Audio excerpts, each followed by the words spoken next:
दिया और सो गया टूरिज्म डिपार्टमेंट, उसकी कोई जवाबदेही नहीं है। उस होटल के पास फायर एनओसी नहीं थी, उनकी भी कोई जवाबदेही नहीं है।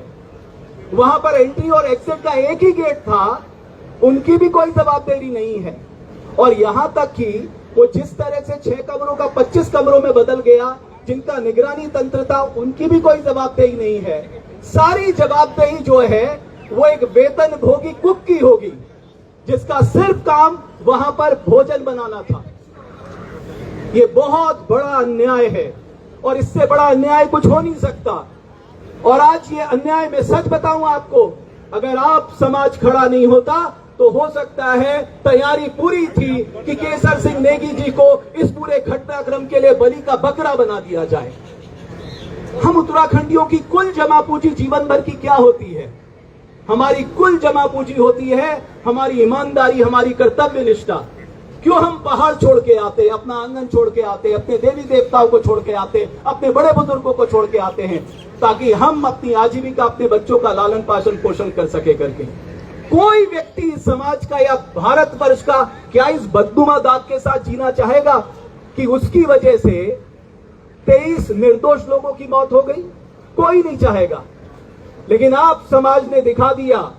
सबसे अच्छी बात यह है, हुक्मरानों के कानों तक आपकी आवाजें पहुंच चुकी हैं, दिल्ली पुलिस तक भी आपकी आवाज पहुंच चुकी है कि हम केसर सिंह जी को बलि का बकरा किसी भी कीमत पे नहीं बनने देंगे और आखिरी सांस तक नहीं बनने देंगे।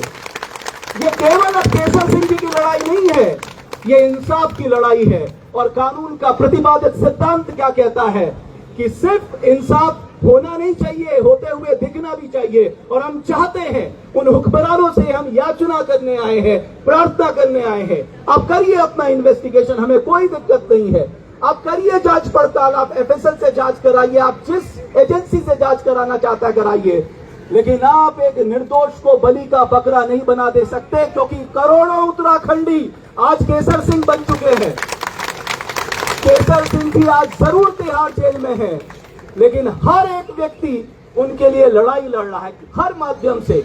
मेरे से कहा गया मैं तो एक छोटा सा गिलहरी जैसा योगदान, लेकिन आपको मैं सच बताऊं, हर एक उत्तराखंडी के मन में यह प्रश्न था कि एक निर्दोष उत्तराखंडी को फंसाने की साजिश हो रही है। लेकिन मैं सच बताऊं, आपने उस साजिश में ब्रेक लगा दिया है। बस अब सिर्फ हमें सिर्फ बेल नहीं लेनी है। मैं आपको कहना चाहता हूं, हमें सिर्फ बेल नहीं लेनी है। बेल तो मिलेगी क्योंकि मुझे भारत के न्याय तंत्र पे भरोसा है। हमें मालूम है कि केसर सिंह नेगी जी निर्दोष हैं। आप सोचिए कितने 5 सितारा होटल में नौकरी की, आज तक एक सवाल खड़ा नहीं हुआ केसर जी पे। इतनी सरलता पहाड़ की क्या है? वो व्यक्ति पहाड़ का सबसे बड़ा एम्बेसडर है, मैं कहूंगा। हमारे लिए सबसे बड़ी सोच कि उस व्यक्ति ने अपने चेहरे पे शिकन नहीं लाने दी। कोई कह रहा था केसर सिंह नेगी जी भाग गए वहां से। अरे मैंने वहां जो रिपोर्टिंग कर रहे थे उनसे खुद बात की, अपने मंच पे बुला के बात की। उन्होंने कहा केसर सिंह नेगी जी आखिरी तक वहां पर मौजूद थे और वो भी उतने ही चिंतित थे, वो भी भाग रहे थे, वो भी लोगों को बचाना चाहते। अरे हमारे संस्कारों में ये है साहब उत्तराखंडी, हम मर जाएंगे अनजाने में भी, एक चींटी का भी बुरा नहीं कर सकते। तो ये 23 निर्दोष लोगों के मारे जाने का कलंक हम उत्तराखंडी अपने सर पे कभी नहीं ले सकते।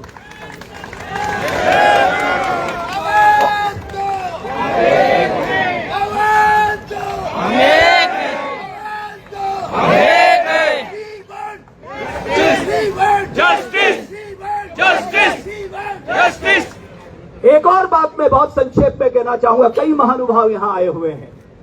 आज ये आशुतोष भाई आए हुए हैं, देखो इन्होंने उस बिटिया के लिए जो लड़ाई लड़ी वो कोई भूल नहीं सकता। ये पहले व्यक्ति थे। कोई ना कोई व्यक्ति समाज से निकल कर आता है। क्यों? क्योंकि हम अपने समाज को बेइंतहा प्यार करते हैं। मैं आपकी तरह अपने उत्तराखंड को, अपने गांव को, अपने उत्तराखंडियों को बेइंतहा प्यार करता हूं और सोचता हूं कि उनके जीवन में अगर मेरी वजह से कोई छोटा सा भी बदलाव आ जाए, मैं पीछे नहीं हटूंगा। इसलिए हमने ये संकल्प लिया है, आखिरी लड़ाई तक हम केसर सिंह का साथ देंगे। बिट्टू भाई, मैं आपका बहुत धन्यवाद करूंगा। अच्छा क्या है, हमारी भी जमा पूंजी बिट्टू भाई है, कुछ भी दिक्कत होती है बिट्टू भाई ये करना है। अब इन्होंने सारी व्यवस्था खुद की, क्योंकि हम तो नौकरी करते हैं, हमें कहां से इतना समय मिल पाएगा। सारी व्यवस्था एक और व्यक्ति जो भरत रावत जी है, मुझे नहीं मालूम यहाँ पर है या नहीं है, उन्होंने, मैं सच बताऊं, जो योगदान दिया है इस पूरे में आपको बता नहीं सकता। उन्होंने कैसे कैसे मेहनत की है, कैसे कैसे उन्होंने केसर सिंह जी से मुलाकात करके उनको भरोसा दिलाया, आप लोगों का मैसेज दिलवाया, आप सब केसर सिंह जी के साथ हैं। मैं बस आखिरी में इतना ही कहना चाहूंगा, आज हमारे लिए बेहद दुख का दिन भी है। हमारे जसपाल राणा जी हमारे बीच नहीं रहे, उनका जाना हमारे लिए एक बहुत बड़ा नुकसान है। मैं कह नहीं सकता, ना अपनी भावनाएं व्यक्त कर सकता हूं, उस परिवार को अपनी संवेदना प्रकट कर सकता हूं। कल जब बिट्टू भाई का रोते हुए मेरे पास फोन आया कि हमने अपने एक भाई को खो दिया है, और वो ऐसा भाई था जो हम लोगों के साथ, मैं सच बताऊं, आज वो यहाँ बैठा होता, केसर सिंह नेगी के इंसाफ की आवाज के लिए वो भी आवाज लगा रहा होता, लेकिन परमात्मा को कुछ और मंजूर था। लेकिन बस इतना मैं कहना चाहूंगा, आप सबसे प्रार्थना करना चाहूंगा, याचना करना चाहूंगा, ऐसे ही हमेशा एकजुटता अपने उत्तराखंडियों के लिए दिखाते रहना। हमें इंसाफ की इस लड़ाई में हर उत्तराखंडी के साथ रहना है। वो विदेश में भी होगा, हम उसके लिए लड़ेंगे, वो देश में होगा, हम लड़ेंगे, हम उत्तराखंड के लिए भी लड़ेंगे। हमने अपना राज्य ही लड़ के लिया है, तो आपको क्या लगता है कि हम केसर सिंह जी को निर्दोष नहीं साबित करवा पाएंगे? अरे चेहरे पे स्माइल लाके आत्मविश्वास के साथ मैं कह रहा हूं, वो निर्दोष साबित होंगे, उनके ऊपर से ये आरोप भी हटेगा, ये एफआईआर से उनका नाम भी क्रैश होगा। आप मेरी बात आज याद देख लीजिए, ये परमात्मा की असीम अनुकंपा है कि आप सबके भीतर इंसाफ की जो आग केसर सिंह जी ने जला दी है, वो हमेशा बुझनी चाहिए। मैं चाहूं तो निजाम कुहन बदल डालूं, पर फकत यह बात मेरे बस में नहीं। मैं चाहूं तो निजाम कुहन बदल डालूं, पर फकत यह बात मेरे बस में नहीं। उठो आगे बढ़ो उत्तराखंडियों, उठो आगे बढ़ो उत्तराखंडियों, ये लड़ाई हम सब की है, 2-4-10 की नहीं, 2-4-10 की नहीं। बहुत धन्यवाद, और संकल्प एक ही है, हम सब मिलकर केसर सिंह जी को इंसाफ दिला के रहेंगे, दिला के रहेंगे, दिला के रहेंगे।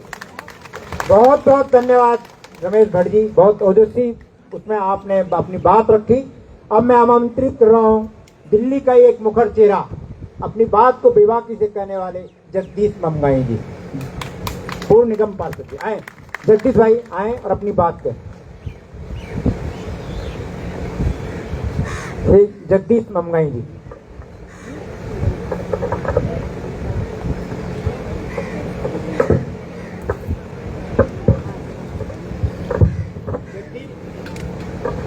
अपने जगदीश ममगाई जी पूर्व निगम पार्षद रहे हैं और विभिन्न कमेटियों के चेयरमैन भी रहे दिल्ली एमसीडी में, और एक सबसे बड़ी बात, सबसे मुखर रहे, जब भी उत्तराखंड की बात आती तो सबसे आगे बढ़कर अपनी बात को करते हैं। जगदीश ममगाई। उपस्थित मित्रों,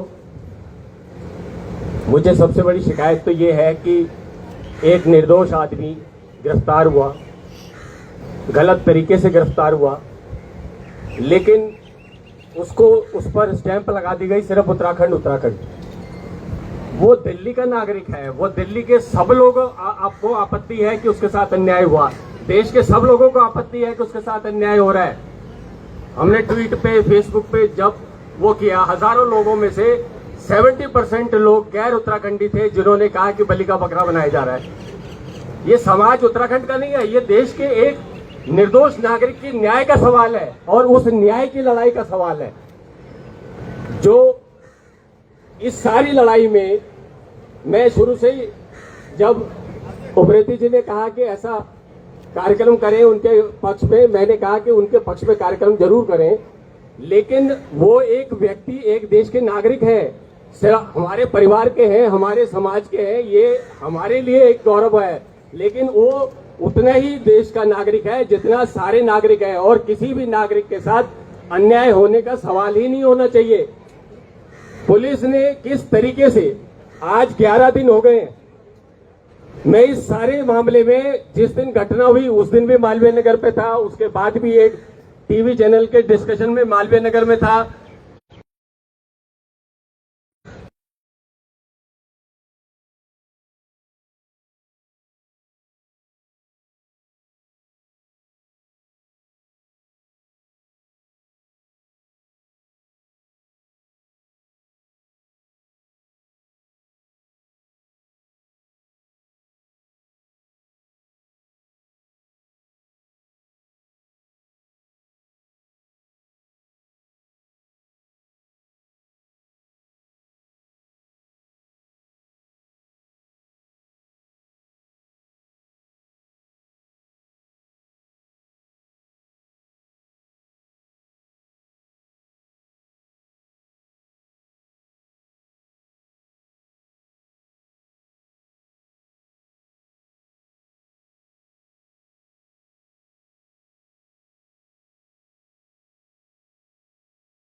सरकार के नुमाइंदे, सरकार के वहां के जांच ऑफिसर, जब वो ये कह रहे हैं कि बीएससीएस को हमने कहा और बिजली बंद करी, तो बिजली बंद करने में गिरफ्तार केसर सिंह नेगी कैसे हो सकते हैं? तो ये सारी चीजें समझने की जरूरत है कि पुलिस किस तरीके से काम करती है और क्या सारा घटनाक्रम रहता है। न तो वहां बिजली, और मैं सिविल डिफेंस का वॉलंटियर रहा हूं, मैंने फायर फाइटिंग और फायर रेस्क्यू का कोर्स किया है। हम सबसे पहले ये कहते हैं कि जैसे ही आग लगे खिड़की खोलो, बिजली बंद करो, मेन बंद करो। ये सलाह सारे देश को, सारे लोगों को दी जाती है कि जब भी आग लगे बिजली बंद करो और मेन बंद करो। अगर केसर सिंह नेगी ने जानते या सहजते भी वो बंद करी तो ये उनका धन्यवाद है, नहीं तो जो 30 लोग बच गए वो भी नहीं बचते, शायद सारे चल जाते। तो जो जिसके लिए उसको पुरस्कृत करना चाहिए था उसके लिए उसको गिरफ्तार कर दिया। जो उन्होंने अनियमितताएं बताई उसको विसल ब्लोअर के रूप में लेना चाहिए था, लेकिन विसल ब्लोअर के लेने की जगह उसको मुख्य अपराधी बना दिया।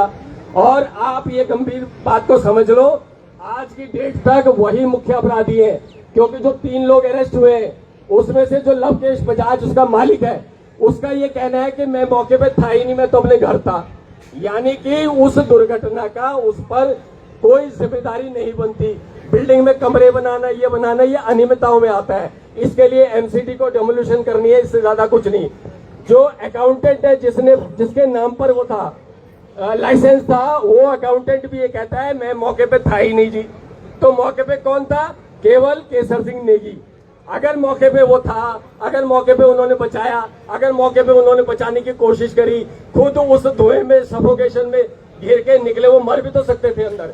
लेकिन जो बच गया, जिसने वहां पर मौके पे था, कोशिश की, 11 बजे तक वहां पर एम्बुलेंस गई है या उसके लिए वो वहां पर सतर्क थे, वो अपराधी हो गया। और जो बाकी सब, इसमें कहीं कोई अपराधी नहीं है। और आगे मैं लिख के दे रहा हूं, आगे भी कोई नहीं होगा। मैं इसके 2 उदाहरण आपको बताता हूं। राजेंद्र नगर में, जब आपको याद होगा, 3 बच्चे जो यूपीएससी की तैयारी कर रहे थे वो डूब गए थे बेसमेंट में।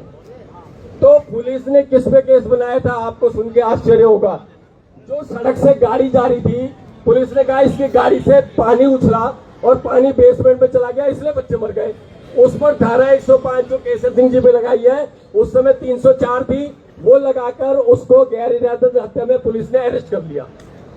उस दिन राजेंद्र नगर में एनडीटीवी का एक प्रोग्राम था मेरा, और हमने वहां पे चलते हुए वहां के जो नालियां कवर कर रखी थी, वहां के जो चारों तरफ से हवा के रास्ते बंद कर रखे थे, उसका एक इंटरव्यू किया। वो इंटरव्यू उस समय मनमोहन, जो अपने जगमोहन जी के बेटे हैं, वो हाई कोर्ट के जज थे।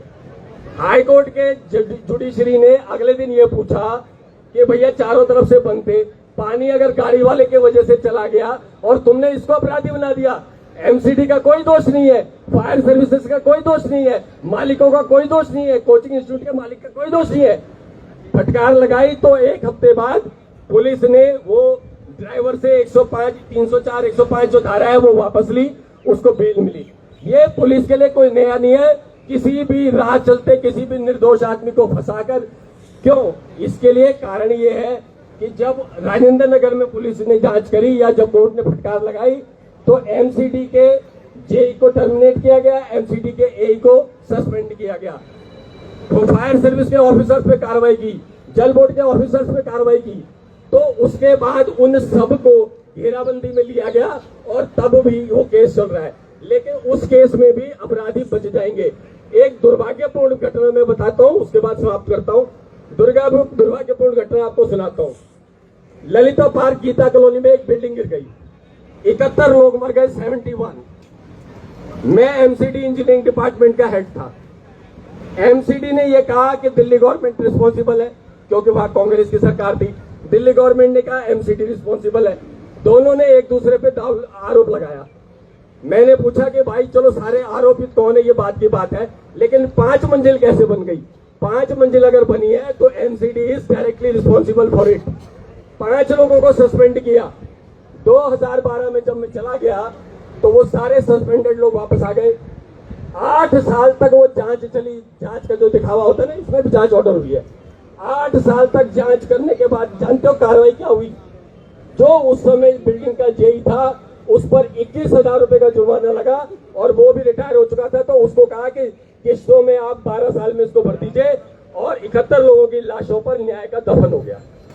वही इसमें होगा, वही अभी पालम में हुआ, वही प्रीत विहार आग लग गई, वही अंकित होटल में 16 लोग जल गए, वही हुआ। और अब इसमें भी कोई आरोप नहीं है, कोई कार्रवाई नहीं है, कोई अपराधी नहीं है, निर्दोष इसको फंसाया है ताकि सारा ध्यान केंद्रित इस पे हो जाए और बाद में ये बरी हो जाए। तो जैसे बाकी केसों में हुआ, जैसे किरण नेगी बिटिया के केस में हुआ कि हाई कोर्ट तक उसको फांसी की सजा दे रहे हैं और सुप्रीम कोर्ट ने उनको तो बरी किया ही, किसी को भी अपराधी नहीं माना। और किरण नेगी को आज तक हम न्याय नहीं दिला सके मुजफ्फरनगर कांड की तरह। तो ये लड़ाई जो लड़नी है ये ठीक है, ये जो कार्यक्रम है ये हम लोग जो है सिविल सोसाइटी है, हम लोग सरकार नहीं है। एमपी या सरकार या मुख्यमंत्री तो सरकार से बात करके प्रशासनिक फैसले कर सकते हैं, हम लोग केवल आवाज उठा सकते हैं। हम समाज है, अपनी बात को कह के मुद्दों को ला सकते हैं सतह पर ताकि सरकार पर दबाव बने, लेकिन हम लीगली लड़ाई नहीं लड़ सकते। लीगली लड़ाई तो कोर्ट में लड़नी होगी। और मैं निवेदन करता हूं कि सब लोग मिलकर फैसला उनके परिवार को करना है, लेकिन अगर अच्छा वकील करेंगे तो केसर सिंह नेगी तो बच जाएंगे, वो भी तब जब अच्छा वकील करेंगे, अच्छी कानूनी लड़ाई लड़ेंगे। लेकिन अफसोस ये दुर्भाग्य है कि इन मौतों के लिए 23 लोग मर गए, 30 लोग घायल हैं, इनका न्याय होगा नहीं। दुर्भाग्य ऐसा है, न्याय ऐसा है, इसके लिए हम सब लोग विनम्रता से क्षमा प्रार्थी है मरने वालों से। बहुत बहुत धन्यवाद। जय भारत। धन्यवाद नीलम जी। हमारे बीच में जो सबसे पहले इंटरव्यू लेने वाले पत्रकार थे शाहीन खान आ गया जी, हमारे बीच में पहुंच गई। केसर सिंह नेगी जी का जो आपने सबसे पहले इंटरव्यू लिया था हमारे बीच में, हम आपका भी धन्यवाद करते हैं कि आवाज देने के लिए आप आवाज दिए, उनका आवाज दें। आप बोलिंग साइन जी आइए। आप इसी आवाज कड़ी में लक्ष्मण सिंह रावत जी हमारे प्रदेश कांग्रेस के उपाध्यक्ष हैं और हमेशा सामाजिक मुद्दों के लिए आगे होते हैं, पार्टी को दरकिनार करते हुए। लक्ष्मण सिंह रावत जी, आवाज दो, आवाज दो, लड़ेंगे, लड़ेंगे, केसर सिंह नेगी को, केसर सिंह नेगी को न्याय दो, न्याय दो। पहले तो ये जो घटना हुई 23 लोग मारे गए, बहुत विनम्र श्रद्धांजलि, एक जिम्मेदारी के तहत उन परिवारों के प्रति संवेदना, हम लोग चाहते हैं उन्हें भी न्याय